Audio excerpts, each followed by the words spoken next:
Pretty excited. This is the first time we've done this sort of thing. American Heritage Studies is part of what we are here. From Glimpses Coffee Shop, we meet every Tuesday night at 7 o'clock. Everybody is welcome.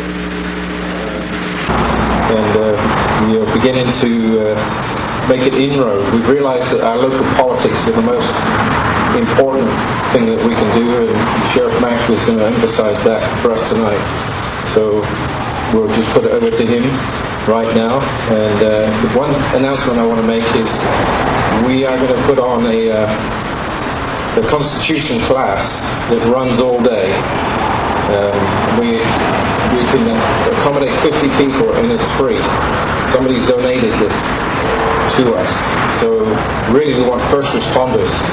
So if you know any police, any firefighters, any people in the jails, we would really appreciate it if they could sign up.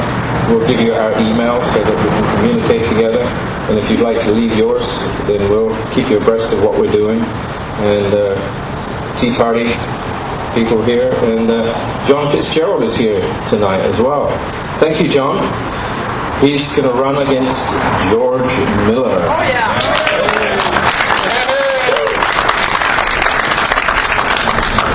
So we're really excited about that. You know, we've had too much liberal stuff go on around here. So without any more ado, I'd like to give it over to Sheriff Mack.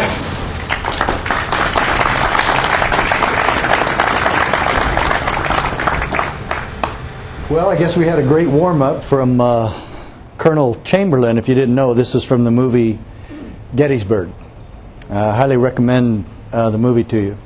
I actually spoke in Gettysburg, first time I'd ever been to Gettysburg, just 2 or 3 months ago, and it's a very spiritual place. I mean, you can feel what happened there. And one of the things I was most impressed with, you know, we'd always heard that this was brother against brother. Well, they show a couple of brothers that were, I believe they were both colonels, and they led a battle against each other during the war. I've done several of these meetings outdoors, and one of my favorite ones was we were on top of a apartment complex about 10 stories high in New York City with the Empire State Building in the background and a beautiful sunset in the foreground, and it was absolutely amazing. I just came from New York. Let's see, today about 2.5 weeks ago, I was in New York City for the Liberty Fest, where I spoke there, and then the next day we stayed for some of the activities on 9/11. And it's again, I felt like kind of like I did at Gettysburg, in the war zone of New York City that happened on 9/11. And this is all whether or not.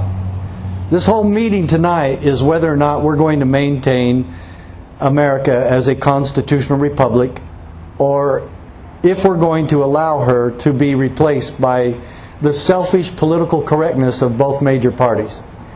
Are we going to follow the agenda of the socialistic regimes that have taken over in our country, or are we going to adhere to the God-given principles as described in our Constitution and Declaration of Independence? And are we going to honor those who have pledged their lives and fortunes in sacred honor to this holy cause? And are we going to honor those who have died for these very principles that now we're embracing in our country as a matter of routine? The very principles we have died for in this country are now being shoved down our throats through political correctness. And it's, the more you study, the more you look, the madder you get. And so the first part of this, and it should give us a little warm up while the machine warms up, so that we can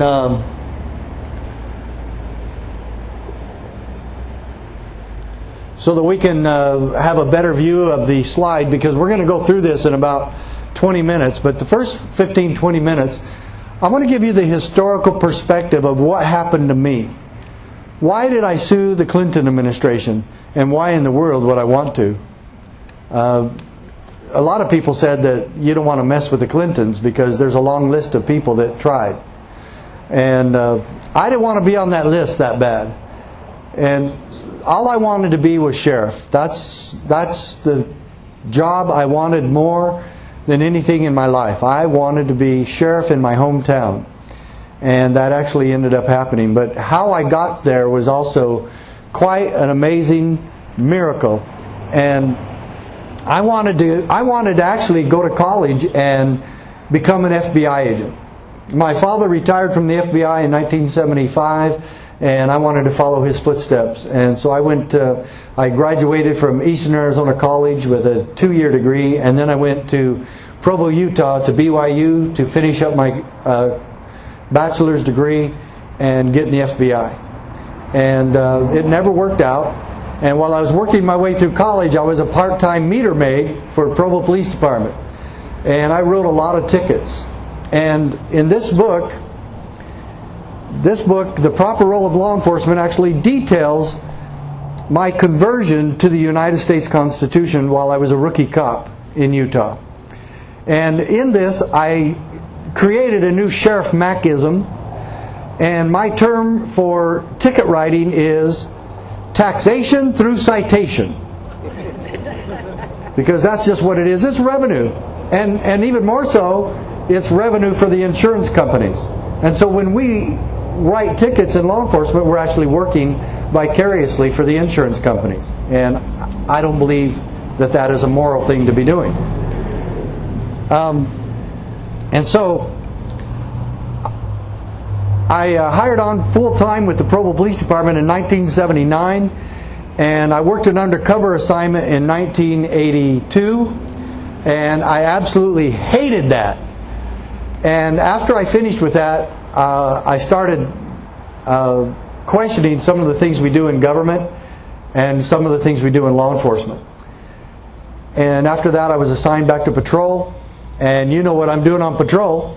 I'm trying to set records writing tickets. Because that's what we do, and that's what my sergeant said to do, and the best cops wrote the most tickets. I wanted to be one of the best cops.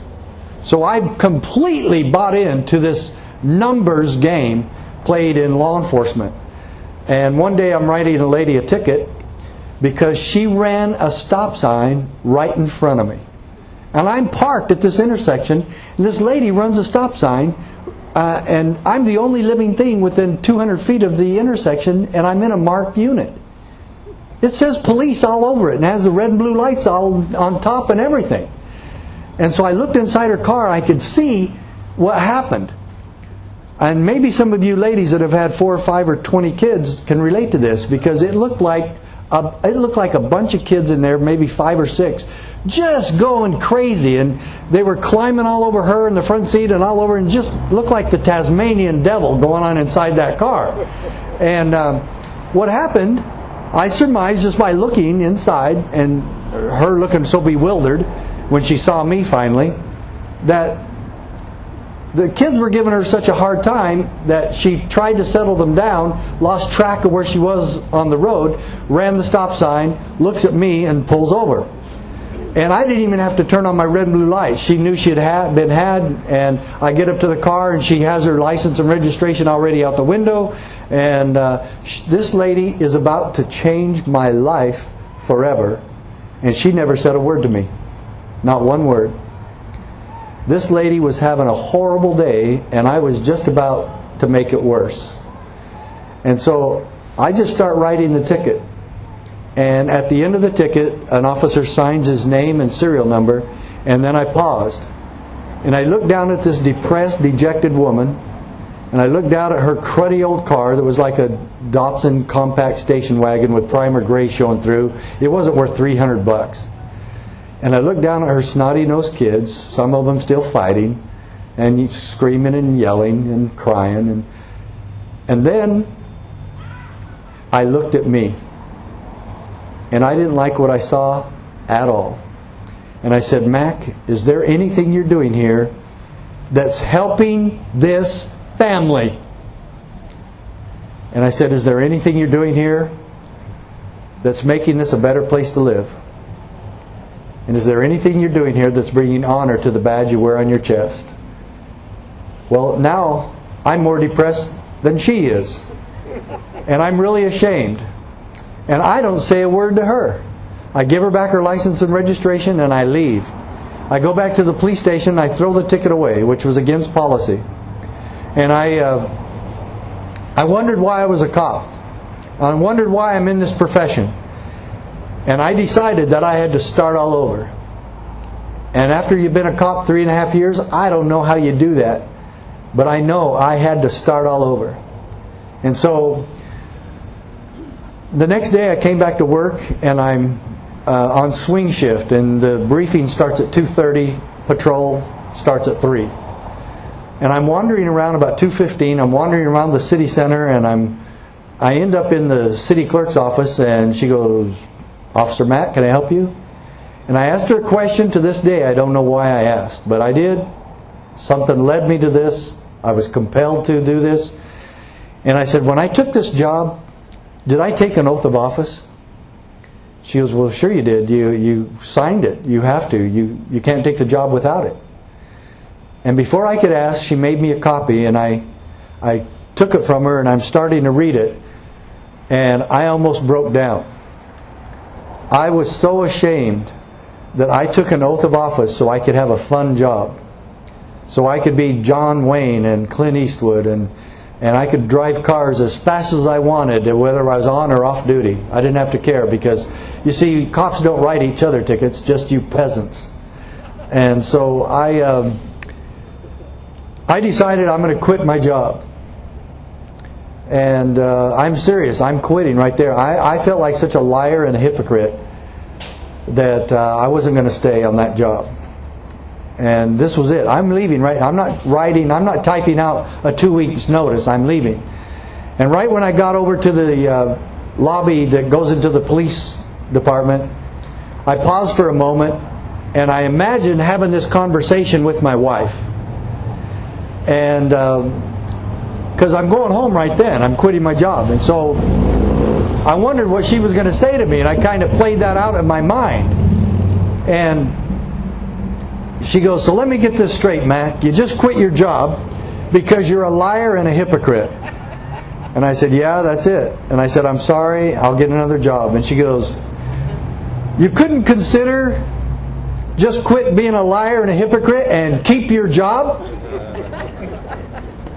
And so, I said, thank God for a good wife. And we've been married 36 years, and I wish she was here tonight. And she does travel with me sometimes, but this was a 2-week tour. It started 2 weeks ago in Ohio.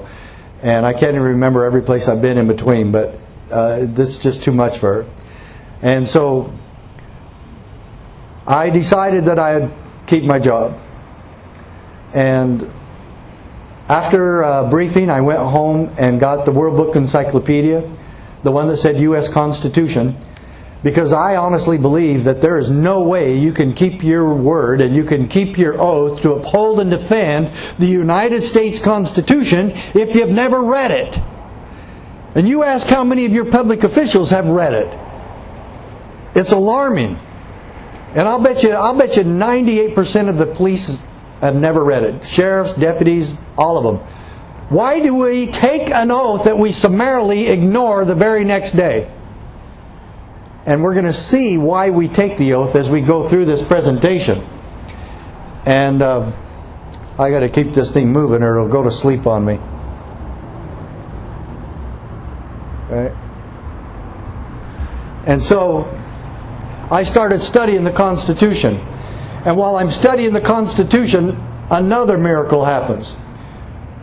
A bulletin came from the state of Utah, and it was on the briefing room bulletin board, an announcement from the state of Utah, Peace Officer Standards and Training, announcing a training seminar called The Constitution for Law Enforcement Officers.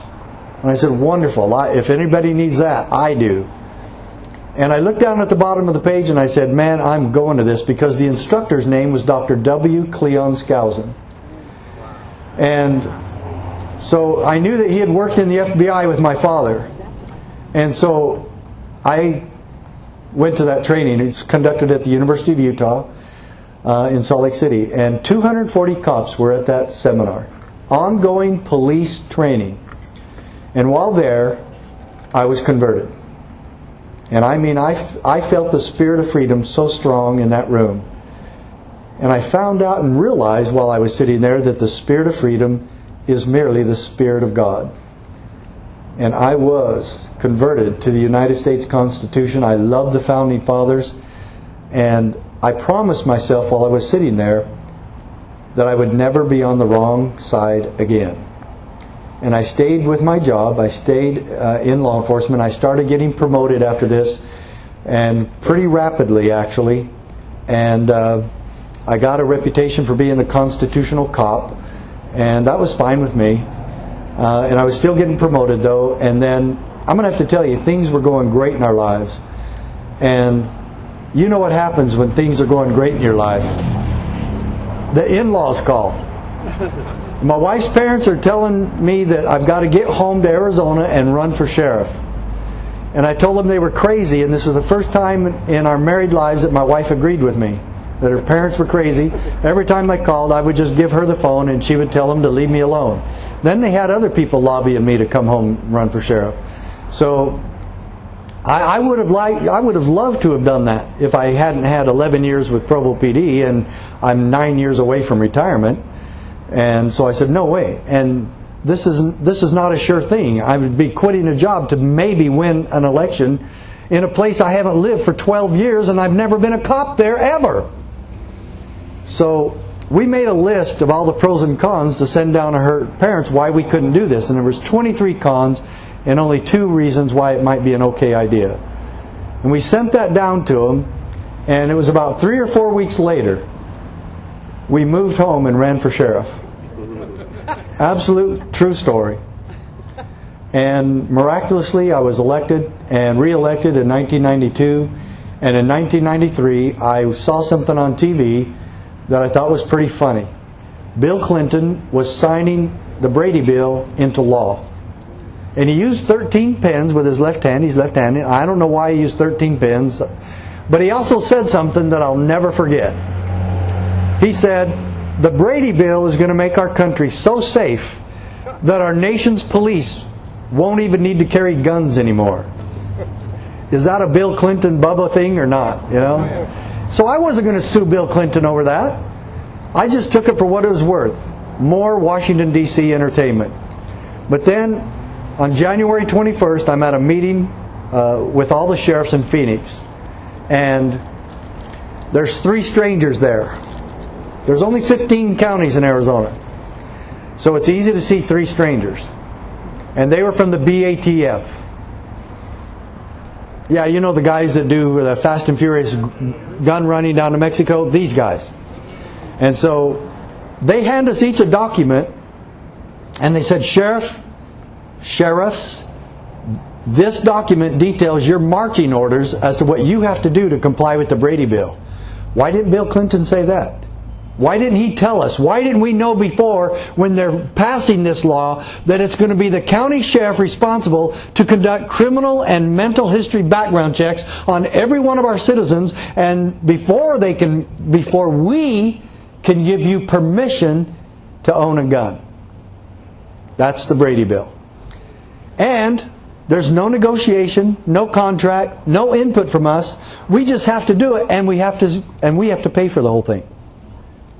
They get to use and commandeer our offices for federal bidding in an unlawful, unconstitutional gun control law.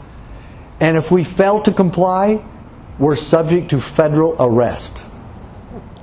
Now I'm going to show you. This is the first time in U.S. history that such a law has ever been passed. Ever. And you never heard so much cussing in your life. The sheriffs of Arizona hated this. They all hated it. Yeah, I mean, they all did. And so they totally convinced me that we shouldn't be doing this. And every one of them, 6 hours later, changed their mind. All of them. And I said, you guys already convinced me we can't do this. We don't have to do this, and the federal government can't tell us what to do. And now you're telling me you're going to do it anyway? They said, you can't fight City Hall. Who wants you to believe that? City Hall, of course. They want the peasants to believe you can't do anything with those pitchforks. Okay? So just be good people and do what you're told. So I wasn't ever very good at that. So I told the other sheriffs, I said, I'm not going to do it. I didn't know what I was going to do. I just knew I couldn't participate. Maybe I'd go home and tell my wife I'd quit my job again, you know. And I didn't think that was going to work again either. So I had a 3-hour drive home, and on the way I decided two things. I'm not going to comply, and I'm not going to quit my job. And then when I drove up, but I still didn't know what I was going to do. Well, what are you going to do to get out from underneath all that then? You know? So by the time I drove up in my driveway, it hit me, and it scared me. I was visibly shaken by the decision that just kind of fell over me. I'm going to sue my own government. I'm going to sue the Clinton administration. A David versus Goliath. And yeah, David wins only in the Bible, and even then very seldom. I never thought this would go anywhere. I went in, and I even had a scarier proposition than the one I felt then. I got to go in and tell the pretty little blonde girl now. And so I just walk up and tell her, and she's coming up to give me a hug, and I said, I'm going to sue the federal government. They're going to squash me like a little pumpkin seed, and I sure hope you don't mind. And she, of course, is going like, what? And so I said, look, I'm going to sue the Clinton administration over the Brady bill. They're forcing me to do something I know is illegal and against my oath of office and against the Constitution, whatever I said. And I said, it's going to cost us everything. Career, home, moving, whatever. It's going to cost us everything. I just had that feeling. And she goes, well, as I recall, we weren't really looking for this job when we landed this one. And she goes, then she said, she really blew me away. She goes, anyway, maybe this is why you were supposed to be sheriff. And I said, I'm going to take that as a yes. And she just kind of shrugged and went about whatever she was doing. And so the next day I went to work. What do I do now? How about you constitutional scholars telling me, how do I sue the federal government? I didn't take Sue the Federal Government 101 in college. What do? Call a lawyer down on Main Street saying, we're going to sue the federal government, dang it. No. They have to be certified for the Supreme Court. I didn't even know that. I'm not a member of anything. I wasn't a member of anything at the time. I didn't have a national organization to call and say, hey boys, get your lawyers, we're ready to go here. None of that. And so I was thinking about this, and my undersheriff walks in. I said, hey Mike, you're a member of the NRA. He goes, yeah. I said, do they have a toll-free number where you can call and get advice? And he said, they got a toll-free number. I don't know what you're going to get. And so I called the number, and I got passed around a lot, and I really almost quit and hung up. And finally I landed in the office of Richard Gardner. He was a lawyer. I told him who I was and what I wanted to do, and he said, Sheriff, we've already been preparing the paperwork on this case, and we've been praying that you would call. And that's what I did. I just was so elated when he said that. I have a national organization that's going to fund this whole thing. They're ready to go. And I said, so we're suing on the Second Amendment, right? And he goes, no, we don't have standing on the Second Amendment. I said, you're the NRA, that's what you do. And he goes, we don't have standing on the Second Amendment, and neither do you. I said, so what paperwork have you prepared? And he said, 10th Amendment. You have standing on the 10th Amendment. The federal government cannot tell you what to do. And I smiled and I said, even better. And so I told him that I wanted my own lawyer on this, that I appreciated their help, but I had to have my own lawyer, that I didn't want this just to be the NRA case. He said, fine, we'll work with your lawyer. And I said, can you recommend one out here in Arizona that knows the Second Amendment and the Constitution? He said, Dave Hardy. He used to work for us. He lives in Tucson. I called Hardy. I hired him as my personal lawyer. And on February 28th, 1994, my lawyer with the NRA lawyers filed in federal district court in Tucson, Arizona, in the courtroom of one Judge John M. Roll. Sound familiar? He was the federal district judge murdered on January 8th in that horrible shooting in Tucson. He was my judge. And his handprints are all over my books. in my first book, From My Cold Dead Fingers, this is what he said.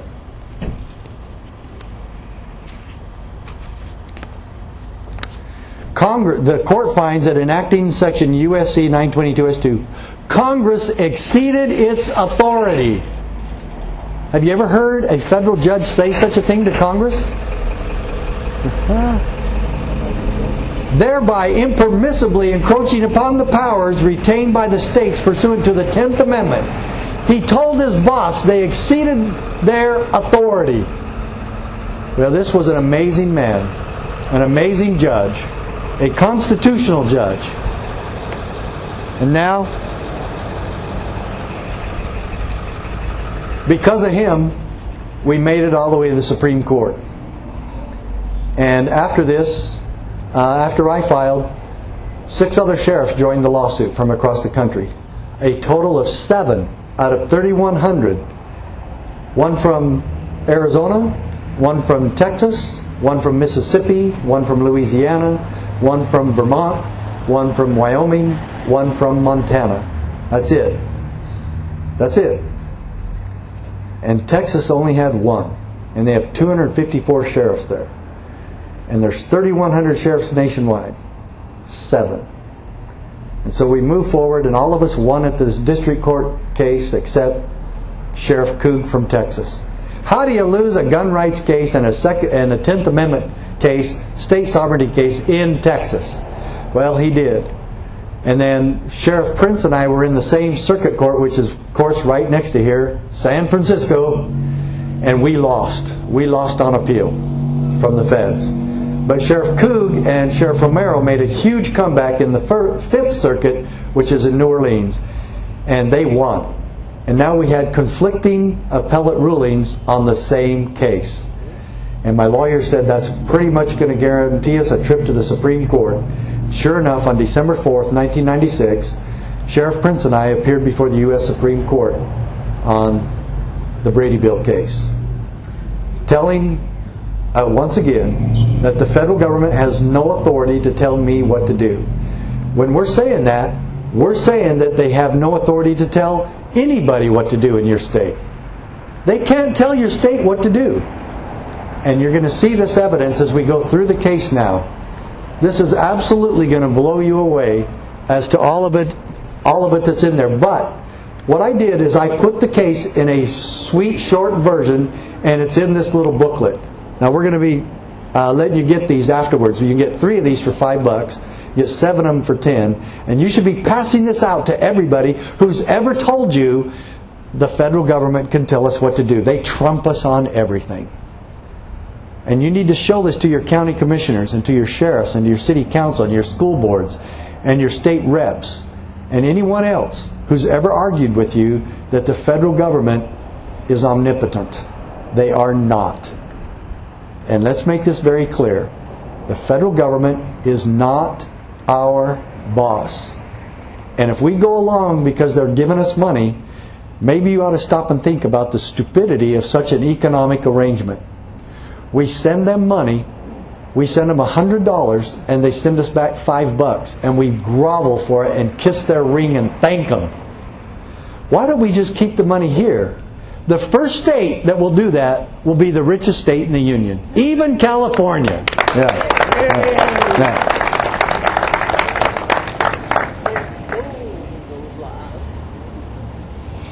Lived a long time. You had a family that loved you.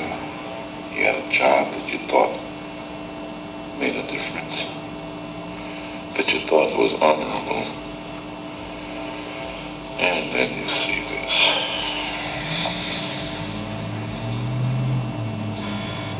I'm afraid if I dig any deeper, no one's going to like what I find.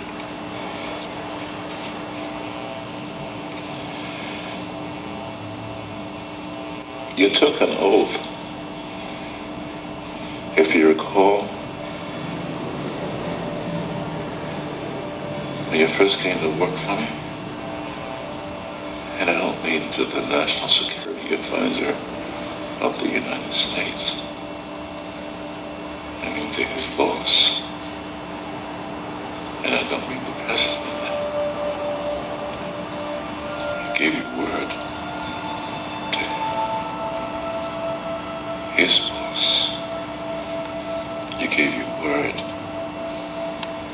people of the United States.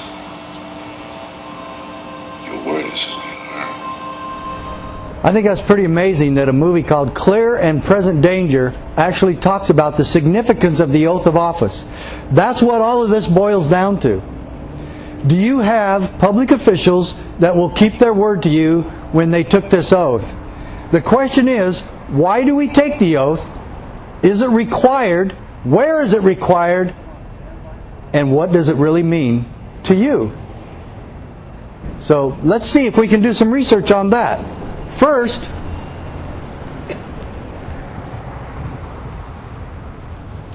there's basically the oath of office right there. In every oath, it doesn't matter if you're a public official or if you are in the military, you all swear an oath. The military is just a little bit different. It says to protect the Constitution from all enemies, both foreign and domestic. Your local officials have the same responsibility, although most of those oaths, some do, don't say actually to protect it from all enemies, foreign and domestic. But there's no exception clause. You're required to protect the Constitution from all enemies. Doesn't matter where they come from. Even if they come from Washington, D.C. or Sacramento. Now, here is why we take the oath. Because the Founding Fathers required it in the Constitution itself. And it's in Article 6, last paragraph. The senators and representatives aforementioned and the members of the several state legislatures and all executive and judicial officers both of the United States and of the several states shall be bound by oath or affirmation to support this Constitution. So if your local officials don't take this oath, which they all do, they have violated the supreme law of the land and a check and balance that the Founding Fathers put in there so that all three branches of government are doing the same thing in purpose. And that is protecting your freedom by adhering to the Constitution. And this is significant also for judges because there's been some propaganda that some of you actually believe about judges. That they're here to interpret the Constitution for us all. Wrong. They have to do the same thing the rest of us do. Uphold, defend, enforce, protect, and preserve. So when they get a case, everything that they say and do in that issue must coincide with the Constitution and the intent of the Founding Fathers. How do we learn the intent of the Founding Fathers? Well, you can read that very easily in the Federalist Papers and some of the other books by the Founding Fathers. Read Thomas Paine's works, and it's not going to be that hard to find out, especially regarding the Second Amendment. That's an easy one. It's real easy to find the intent of the Founding Fathers on the Second Amendment. That was one that they were all unanimous on. It was easy for all of them. All right, now, I just want to go back a little bit in time, 1798, when Thomas Jefferson wrote about state nullification. Did I make up state nullification? No, not hardly. First of all, I'm not that smart. But he did, and he said in his Kentucky Resolution, states have the authority to judge the constitutionality of the federal government's laws and decrees. Why would he say that the states have that kind of authority and power? Because we were the ones, the states were the ones that formed the federal government in the first place. That kind of makes us the boss, doesn't it? And we are. We delegated about 17 or 18 assignments to the new federal government. That's it. And we retained all other powers. So it's an amazing process. Now, Madison takes the state nullification thing to the theory or doctrine of interposition. Look at the one word he says up here is interpose. And start at the line before that, you'll see that he's talking about the state. The state's legislature is duty-bound to interpose its power to prevent the federal government from victimizing its people. And in my book, The County Sheriff, America's Last Hope, In here is a quote from Madison, who said, "We can safely rely on the disposition of state legislatures to erect barriers against the encroachments of the national authority." It's the disposition of your legislature. That's a good one, isn't it? All we have to do now is make sure they know and understand the truth. And we really want everybody to read this little thing called the Victory for State Sovereignty, the Mack Prince lawsuit. And they can see for themselves that I didn't make this up, that this was just a reinforcement. Scalia does his job. He doesn't interpret the Constitution. He simply gives us the historical perspective of the 10th Amendment and the lack of authority and power of the federal government. Isn't that amazing? You're going to see a lot of it as we go through this.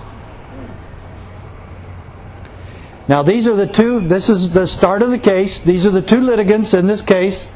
Jay Prince from Montana, yours truly from Arizona. And this is Judge John Roll again.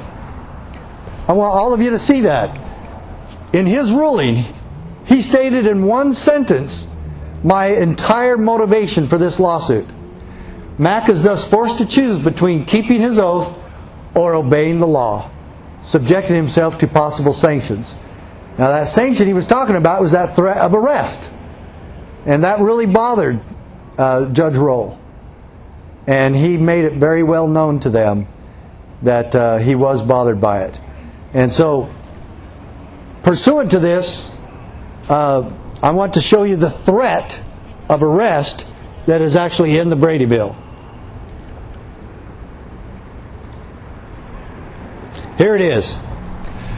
Under a separate provision of the Gun Control Act, any person who knowingly violates the section of the Gun Control... Now, the Gun Control Act was the Federal Gun Control Act of 1968. The Brady Bill modified that.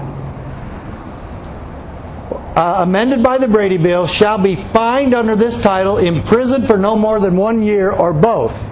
Now, Janet Reno wrote a memo to Judge Roll saying that when we tried to get an injunction against the federal government from arresting me while we were in court, that I don't deserve the injunction because they had no intention of arresting me or the Cleos. Now, this is the first time you're going to see anywhere documented that the sheriffs are considered the Cleo of the county, the chief law enforcement officer. That's in this ruling. That's what they call us. Sheriff Prince and I are called the Cleos. Don't you love it when they finally get something right? Yeah. So, Janet Reno wrote a memo and said, we're not going to arrest the Cleos. We're not going to arrest Sheriff Mack. That was only intended for the FFL, the gun shop owner. Do you see that anywhere in there that is just for the FFLs? Of course not. And Judge Roll didn't see it either, and he granted me my injunction. Can you believe that? A small town sheriff, at this point, when we got the injunction, I'm all by myself. There's no other sheriff in the country involved in this lawsuit. You might say, if you look at all the lawsuits ever filed against Bill Clinton, I was the only one to sue him ever on a non-sexual matter. Yeah.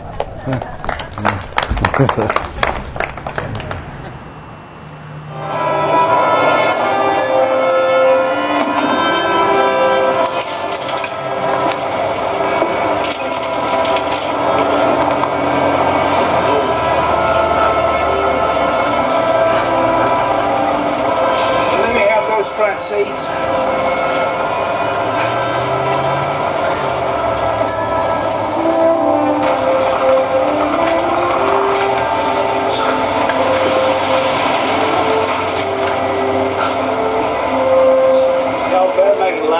Let me have those seats.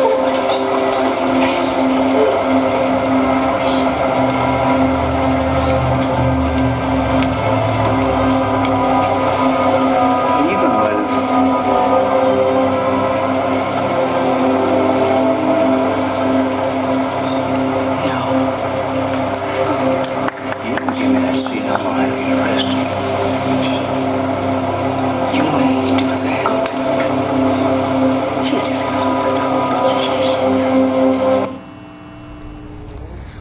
You going to move? You going to get to the back of the bus like you're told to just about every day? You know, I still can't believe that this happened in America. I can't quite wrap my mind around this, that this could ever happen in America. December 1st, 1955, Montgomery, Alabama. An American citizen arrested because she was a troublemaker and she didn't know her place. So the bus driver gets off and calls the sheriff, and he brings a deputy, and they get on there and they walk up to her and tell her to get to the back of the bus, and she says no again, and they handcuff her, they haul her off to jail, and they fingerprint her, and they photograph her, and they book her into a jail cell, and she's later bailed out, just like any other crook.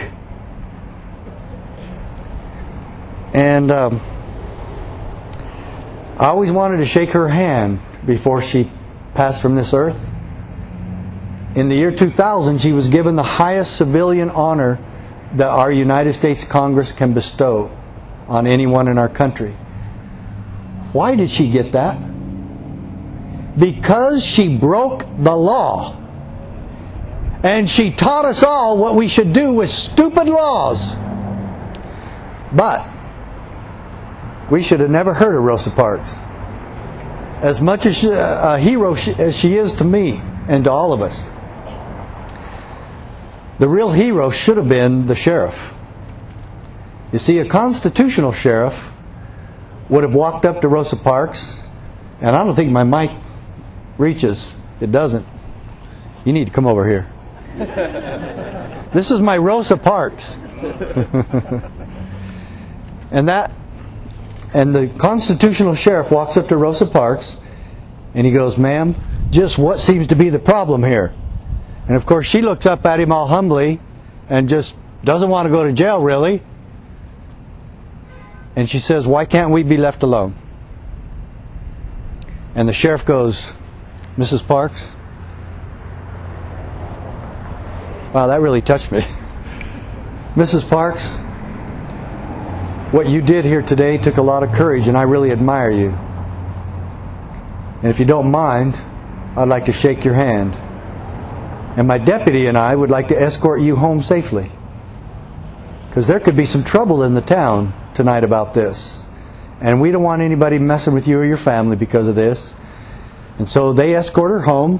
She's very appreciative. And the sheriff checks with her husband and says, "Do you have a gun in the home?" And he says, "Yeah, I got a 12 gauge. Is it loaded?" He says, "Sheriff, it doesn't do you any good if it's not."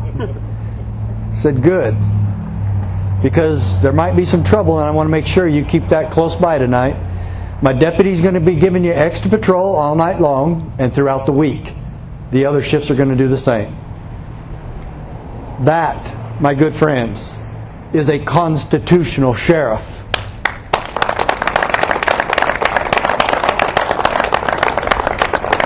Thank you. And he does the same thing today for Rosa Parks, the farmer who deals in raw milk, or the rancher who just wants to let his cows graze. No, the federal government's going to tell you how to do that too. Or if you get on there and one of the cows steps on a desert tortoise in Arizona, we're going to take your cows and confiscate them. Because the desert tortoise is an endangered species. And how many times has our stupid government done that? Far too many. Now we have Sheriff Tony DeMeo in Nye County, Nevada, telling the federal government, "You're not going to do that here anymore." And we got Sheriff Glenn Palmer in Grant County, Oregon, telling the Forest Service, "You're not going to do that stuff here anymore." And we got some other sheriffs in Oregon doing it. We've got Sheriff Lope in Siskiyou County, California, doing some of the same stuff now. And we're getting sheriffs now to catch on to this thing.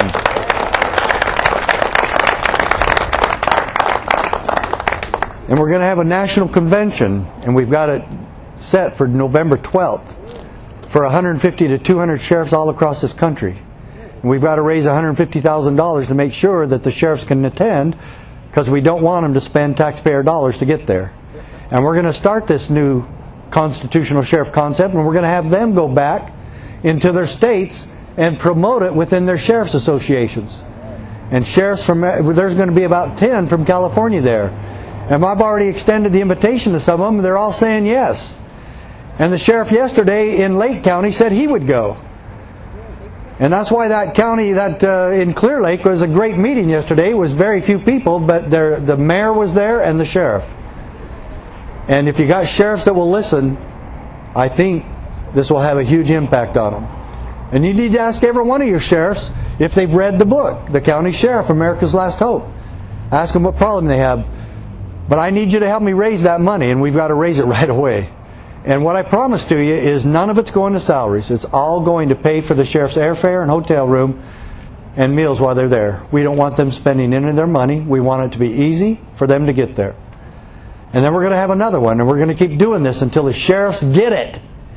And you want to know the truth? This is probably the most important meeting that we've had in this country since the signing of the Bill of Rights.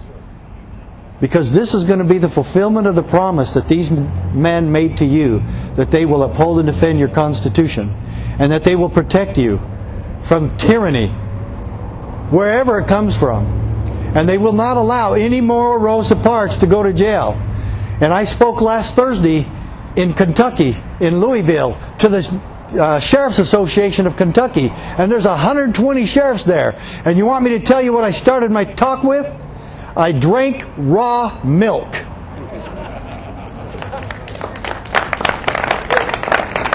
Because it's against the law.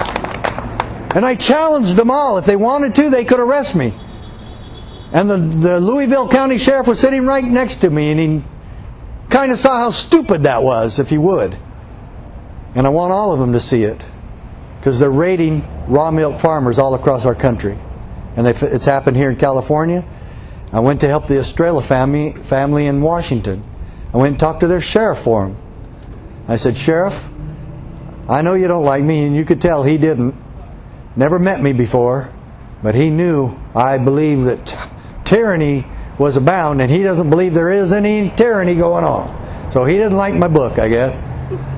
But I said, if you'll just call the U.S. Attorney's Office and ask them what they think they're doing, and ask them to please leave the Estrellas alone, they'll leave them alone. So I don't know what he did. I've tried to follow up with the Estrellas, but the federal government destroyed $250,000 of their products that they sent all over the world, especially to some of the fanciest New York restaurants.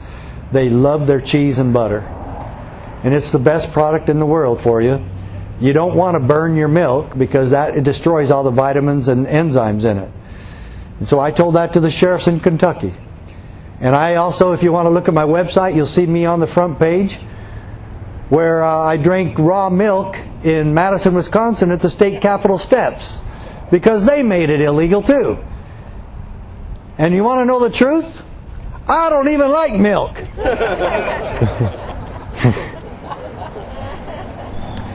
But I love Rosa Parks.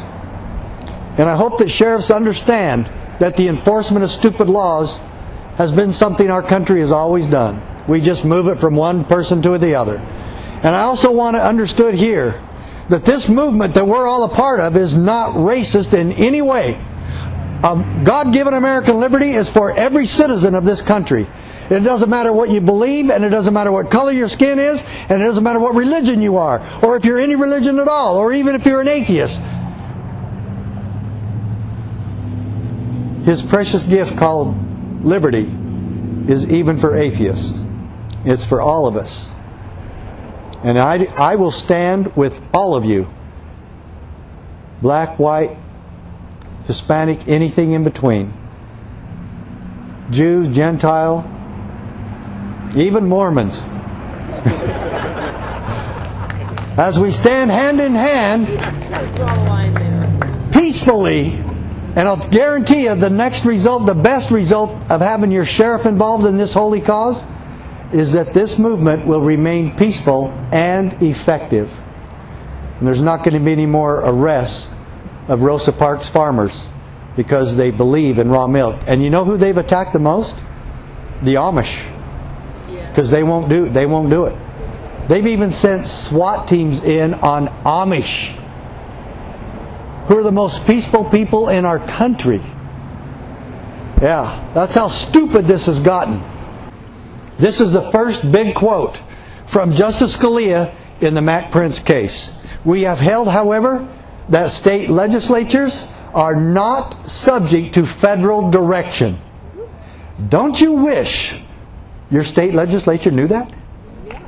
Don't you want to just show them that little booklet? Well, show them. You know, they can't deny it. They can say, oh, trash it, or how do I know this is true? Look it up. You can Google this case real easy. Or you can read my synopsis in 10 minutes. All of this that you'll see now is in that booklet, including that quote from Judge Roll. Almost 99% of it's just directly from the U.S. Supreme Court decision. Oh, and by the way, if we're not subject to federal direction, does that mean the President of the United States can't tell us what to do? Well, he's a federal officer, so I guess that would kind of mean that. That means the United States Congress, they can't tell us what to do either.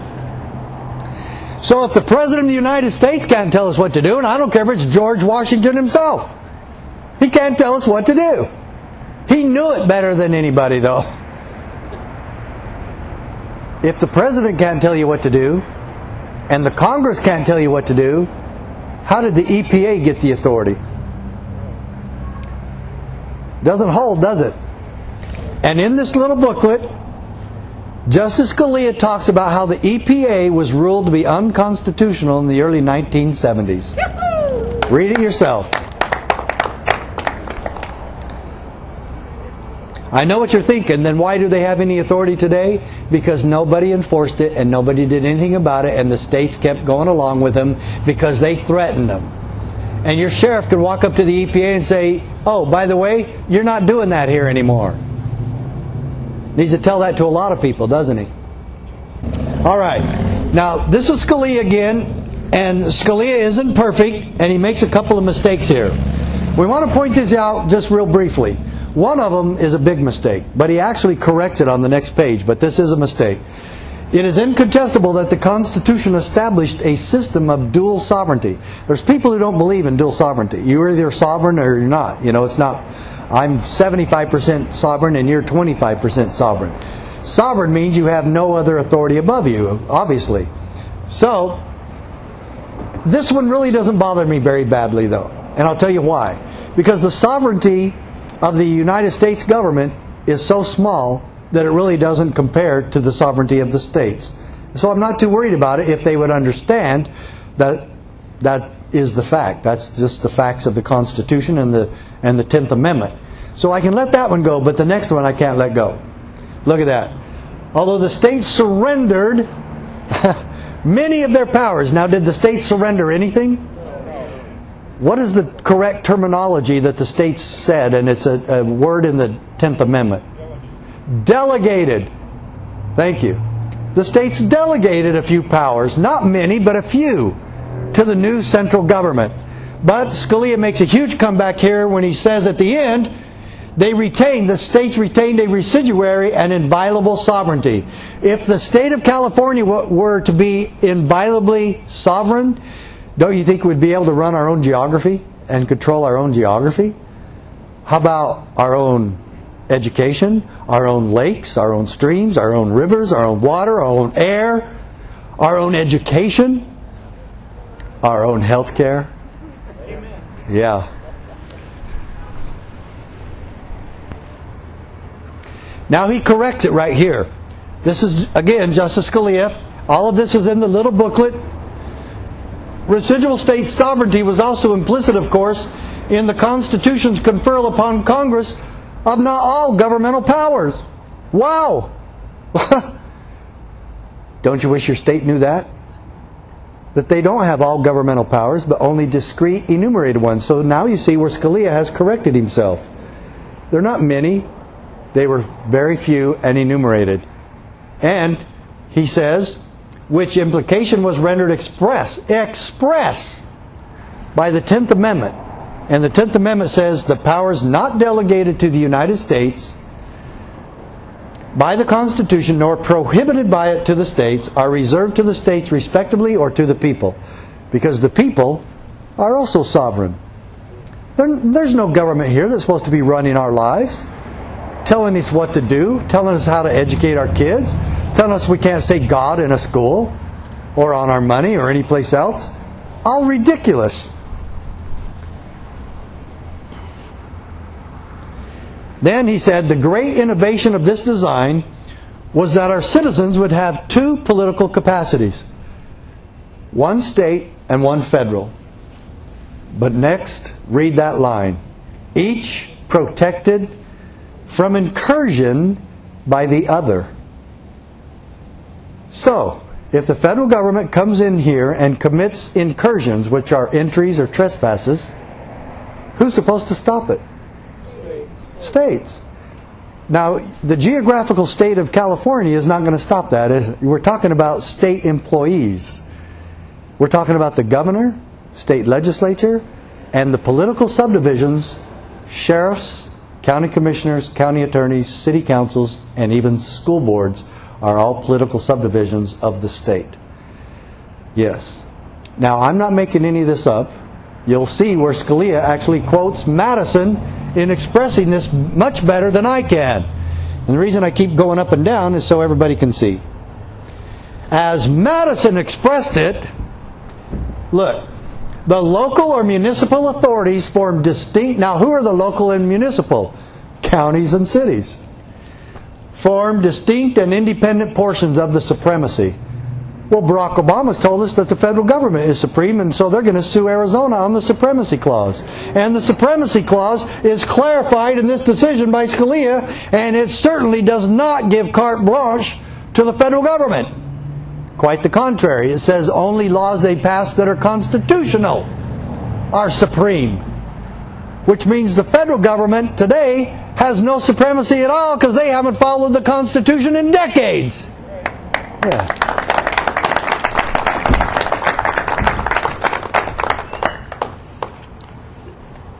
Thank you very much. Okay, now look, he clarifies this. Scalia takes us through such a historical perspective of the 10th Amendment. Now he says, he even compares state sovereignty to the other three branches of government. And it is. It might even be stronger than those three. And I think it is. And he makes it pretty clear here. This separation of the two spheres, what two spheres are we talking about? The federal and state. But they're not the same size, are they? The sphere of the federal government is about, it's about this big. That big. The state sphere is this big. Okay? But what does he call it? One of the Constitution's structural protections of liberty. My dear friends, state sovereignty is a structural protection of liberty. Should we just call this meeting now because we're not talking about anything important? Just one of those little structural protections of liberty things. Let's go on. Just as the separation and independence of the coordinate branches of the federal government serve to prevent the accumulation of excessive power in any one branch, look at that. A healthy balance of power between the states and the federal government will reduce the risk of tyranny and abuse from either front. When you came to this meeting, when you joined the local Tea Party, did you want to know how to reduce the risk of tyranny and abuse from the federal government? What is the solution? It is the solution. It is states' rights. It is right here. It says a healthy balance of power between the feds and the states will reduce tyranny. Do we have that healthy balance today? I mean, that's even a joke. It's a cruel joke, isn't it? There's nothing even close. So what is the solution? We have got to have state and local officials take this back. Peacefully, yet with the power of our founding fathers. There will be no going backwards. We will not retreat. We will not change our mind. We're not bluffing. There's a lot of things you're not going to do here. What I'm going to ask those 150 sheriffs that are coming to our CSPOA meeting, that I really need you to help me raise money for, we need these sheriffs to make a new declaration to Washington, D.C., to the federal government. A new declaration of the abuses that we will no longer tolerate within our counties. The one that I have most sheriffs saying absolutely yes to, the first one is, there will be no confiscation of guns by law-abiding citizens in our counties. Yeah. I'm sure that second and third are going to be EPA messes that they try to leave here. And right at the top of the list is also going to be IRS seizures. Yeah. Now, remember, those are going to be my suggestions to these guys, and they're going to work it out to where we make that declaration a reality. It's going to be up to them, but we got to get them there. And it's going to cost $1,000 per sheriff. So if you can give $1,000, that'll take care of one sheriff. If you can give more, great. If you can put this out to everybody else, it's all on there. You can go, just direct them to my website. They can donate over the web. They can send cash, silver, gold. You know what? An ounce of gold is going to pay for almost 2 sheriffs. Yeah. Now look, he quotes Madison again. Can you imagine a Supreme Court decision that quotes the Founding Fathers? When was the last time you saw that? He's quoting Madison again now. Hence, if we do this, if we strengthen state sovereignty, hence a double security arises to the rights of the people. I want everybody to see this. The different governments control each other at the same time that each is controlled by itself. Any question as to whether or not the federal government's going to control itself? Please raise your hand. Anybody question that? Yeah. Yeah, I don't question it. Yeah. Yeah. I don't question it at all. Yeah.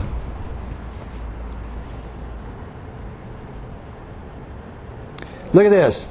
The power of the federal government would be augmented immeasurably if it were able to impress into its service, and at no cost to itself, the police officers of the 50 states.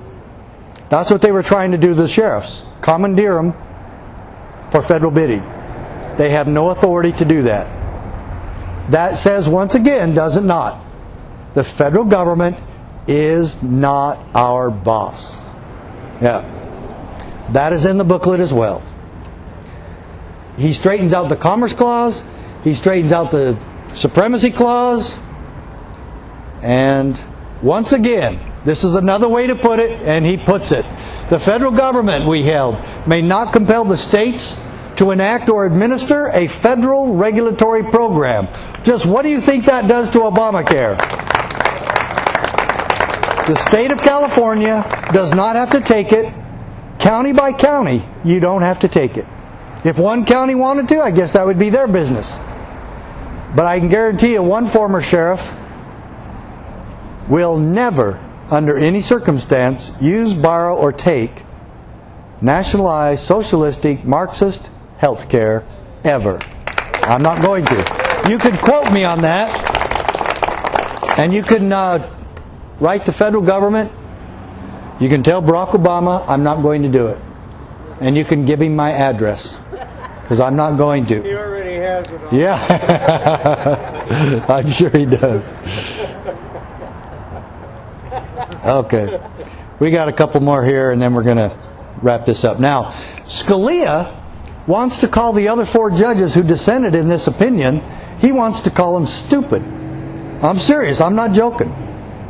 And so he has to find a way to call them stupid without them really realizing it. And this is what he comes up with in gold here. Empty, formalistic reasoning of the highest order. That's how you say stupid in legalese. And that, my good friends, is also in that little booklet that I made for you. Okay? It's in there. I didn't make any of this up. This isn't just a punchline. Scalia actually has a pretty good sense of humor. So, do you want to see why he wanted to call them stupid so bad? Because their opinion was written by Justice Stevens.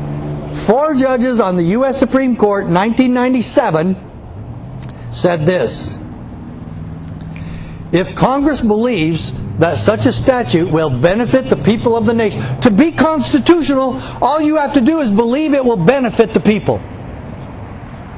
Have you ever seen such nonsense? Look at that. Benefit the people of the nation and serve the interest of cooperative federalism. Better than an enlarged federal bureaucracy. So he's saying, we don't like big bureaucracies in Washington. We'll just make the sheriffs do it so we don't have to do that.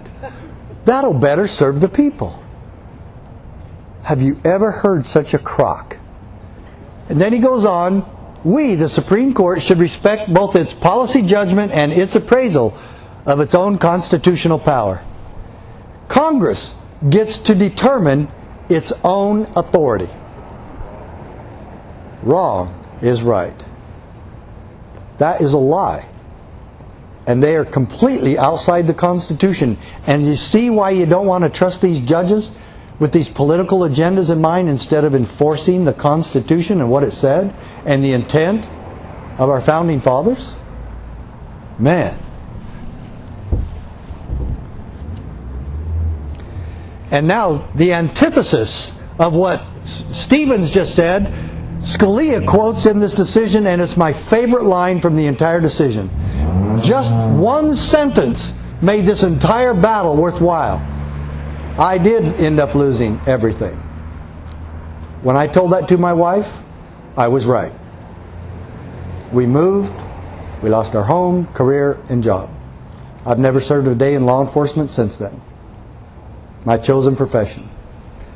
But you know what?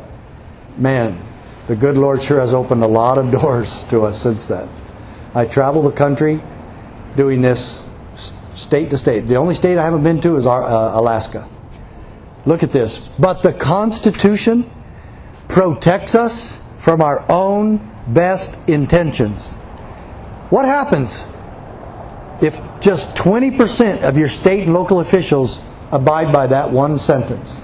Do you know how much government gets off your back tomorrow? Do you realize that if your sheriff abides by that right there, how much protection you're going to receive? You're going to get back your freedom tomorrow. You see, folks, we need an immediate solution. We can't wait for the next election. Right now your sheriff can implement this. Right now your sheriff can keep his word. Right now your county can implement this and make it a constitutional county. Who's that going to hurt? The federal government's feelings? Who cares? It hurts no one. But I like to finish this whole thing because it makes Scalia sound like he's clairvoyant. But the Constitution protects us from our own best intentions. It divides power among sovereigns and among branches of government precisely, so that we may resist the temptation to concentrate power in one location as an expedient solution to the crisis of the day. Have you ever heard that crisis of the day thing? It's the motto of the Obama administration. Never let a good crisis go to waste.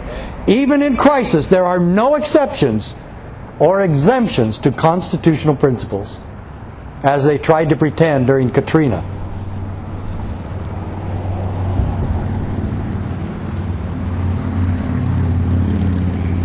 All right. This is the order of the court now. We're at the end of the decision. This is where Scalia shakes his finger at Congress. You can almost see it. Start in gold with me.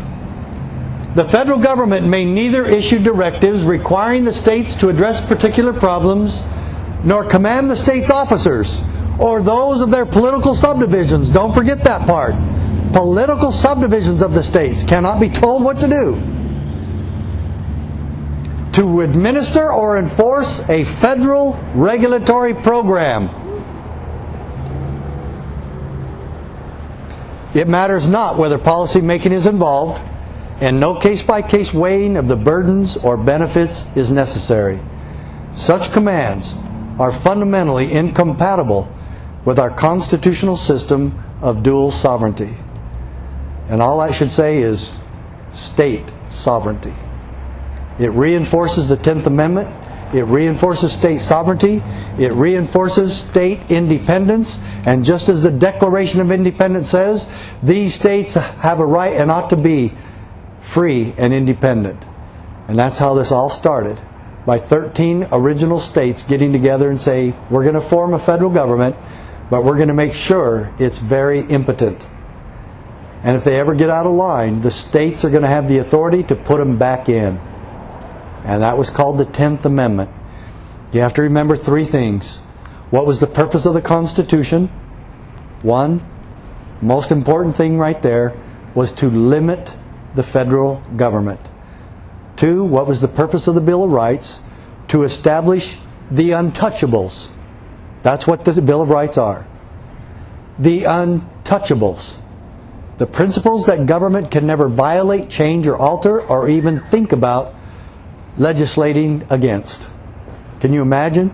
We have 23,000 gun control laws now in this country, all unconstitutional. Now, and the third, you have to remember three little things here. The third one is, what is the purpose of all government? What is the role of government? We find that not in the Constitution or in the preamble of the Constitution. Even one student answered that and said, the purpose of the government is to establish a more perfect union. No, that's not it. We the people. Yeah. And all of this boils down because it protects we the people from government. But what is the purpose of all government? We find that in the Declaration of Independence. That is correct, sir. Thank you. It's right after that part you hear politicians talk about all the time on the 4th of July, that we were endowed by our Creator with certain unalienable, they don't say the right word, and a lot of us don't. It's unalienable. These rights cannot be liened. Okay? Unalienable rights of life, liberty, and the pursuit of happiness, or the ownership of property. It's mine. None of these rights are put up to a vote. My neighbors don't get to change them. My government doesn't get to change them. They're there. They were there before the Constitution was written. And then the very next line after life, liberty, and property is the answer. To secure these rights, governments are instituted among men. It almost sounds religious, doesn't it? Because it is. And now where do we go with this? We have to start at the local level. We have to be focused on the power of the county to reestablish freedom, county by county and state by state. Do any of you think that this is going to happen in Washington, D.C.? My dear friends, if you're waiting for Barack Obama to choose the state sovereignty czar, you've got a long wait. That's not ever going to happen, is it? No. And just because the federal government or any other state official here or any other county official does not abide by the Constitution or keep their oath, that bestows no responsibility on anyone else to do the same. In fact, quite the opposite. It makes the need for your sheriff to be a constitutional sheriff even more. That's why I have established this CSPOA, the Constitutional Sheriff and Peace Officer Association. It's going to work. I've seen it happen just since I put this book out 2.5 years ago. One sheriff, when I was speaking in Bangor, Maine, Sheriff Donnie Smith came up to me and he said, I came from Washington County 3 hours away just to tell you something about your book. He said, a Tea Party member gave it to me over a year ago. I said, great, that's what they're supposed to be doing. And he says, I read it twice, and then he said, I ordered one for everybody in my department. Every member of the sheriff's office got one of this, even the dispatchers got a copy of your book. And then we had departmental training on the county sheriff, America's Last Hope, your book. And I said, Sheriff, that is fantastic. Thank you. I've never heard a better story, but I've heard a bunch better since then. I went to Grant County, Oregon with Sheriff Palmer. You know what his people did when they found out he was standing up to the Forest Service? They put out a full-page ad. 600 names of local citizens who said, we support our sheriff because he keeps his oath. It's in a big old page ad. You see what that is, though? That's the answer. The people, what'd you say earlier? We the people, standing with our sheriff in the holy cause of liberty. Can you, anybody, ask any sheriff in this country what you would do for all of this? Is there anything you're doing, sheriff, as a matter of your duties in law enforcement or as your duties as a sheriff? Is there anything you're doing that's more important than standing for liberty? Please give me that answer. Now, every sheriff's going to receive our survey where that question is in there, and we're going to ask each one of them also in this survey. And if you want a copy of the survey and you want to pass it around, fine. Email me at sheriffmack@hotmail.com. But we're going to ask them about Rosa Parks, too. If you were called back to December 1st, 1955 to arrest Rosa Parks, knowing what we know now about American ideals and equality, what would you do? And we give them a lot of answers. Or they can give one of their own. A constitutional sheriff could never do that. I don't think you'll find 5 sheriffs that say, yeah, I'll arrest her. I don't think they're that stupid. I want to hear the answers, though. Wouldn't you like to hear all the answers? Yeah, I want to hear those answers, and we're going to do it. And so, to do that, I need your help. Okay? If you're going to write checks tonight or at all for the CSPOA, that's what I need. And now we're going to be signing books inside. And before I close, remember that police training I went to with Dr. Skousen? Yep. Remember that? Yep. He handed me his book, The Making of America. Good book. And he great book. And he looked me in the eye. That book changed my life. Besides just Dr. Skousen changing my life. And he looked me in the eye and he said, promise me that you'll teach these things to your children. I kept that promise. And now I teach them all across the country. And I've started teaching them to my grandchildren. And the oldest one just barely turned 5, about 3 months ago. You see, she was born on the 4th of July. And her name's Liberty. Liberty LaDawn Hardy. Precious. All 8 of my grandchildren are the same way. I love them all. And at one point, Dr. Skousen had all 240 of us big tough cops stand up, and he taught us a little kindergarten exercise. And that's going to be how I'm going to close tonight, with that little exercise. And I call it America's Political Prayer. And I want you to know I dedicate this to my grandchildren, and to my children, and to yours. More importantly, I dedicate it to each one of you for being here tonight. From my heart to yours. And in memory of Dr. Skousen and Judge Roll, God rest their souls, and to the Founding Fathers. I close every one of my speeches the same way all across the country. I did this in Ohio a couple of weeks ago, and every place else in between.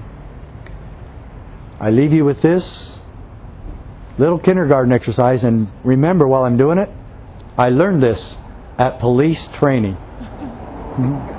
Goes like this.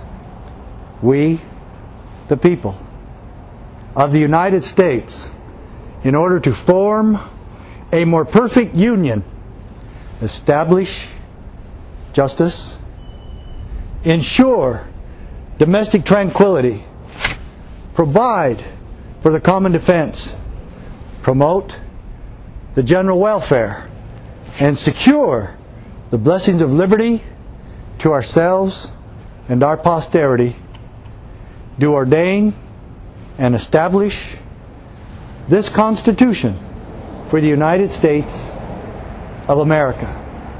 And that's the eagle. Long may she be free.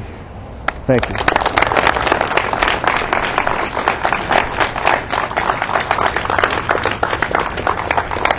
Thank you. Thank you so much. Thank you. Thank you.